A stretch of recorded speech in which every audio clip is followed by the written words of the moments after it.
अस्सलाम वालेकुम वरहमतुल्लाहि वबरकातुहू। व्यूवर्स, सब कैसे हैं? उम्मीद है अल्लाह के करम से सब खैर खैरियत से होंगे। आज इस वीडियो में मैं आपके लिए एक नई हाब लेकर आई हूँ। हाब में शिकार करना, शिकार करदन, जो कि फ़ारसी ज़बान का लफ्ज़ है।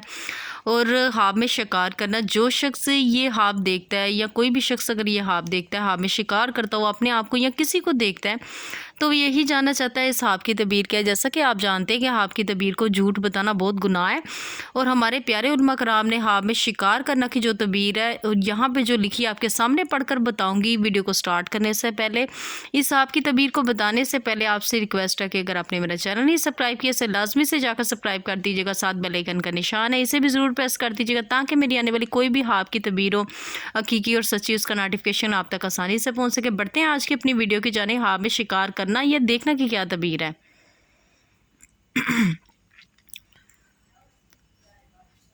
हज़रत इब्न सरीन रहमतुल्लाह अलैहि ने फरमाया कि अगर हाब में देखें कि पहाड़ी बकरे या गाय या गोर हुर वगैरह का शिकार करता है और गोश्त खाता है, तो ये सब बेहतरी पर दलील है। अगर देखें कि इसने शिकार को गिराया है, दलील है कि माले गनीमत यानी लूट का माल पाएगा।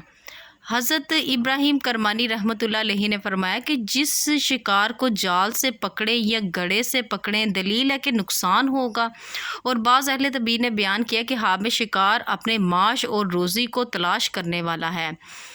तो व्यूवर्स, जो आज की जो हाब की तबीर थी, यहाँ तक थी पढ़ते हुए किसी भी चीज़ की कहीं से कोई लफ्ज़ तलफ़ुज़ में अगर गलती हो गई तो इस चीज़ के लिए माफ़ी की मुस्तहिक हूँ। क्योंकि अगर हाब में कोई शख्स अगर शिकार करता है तो इस यहाँ पे उसकी तबीर लिखी हुई है, अगर शिकार उस माले गनीमत यानी लूट का माल पाएगा, ये इसकी तबीर है।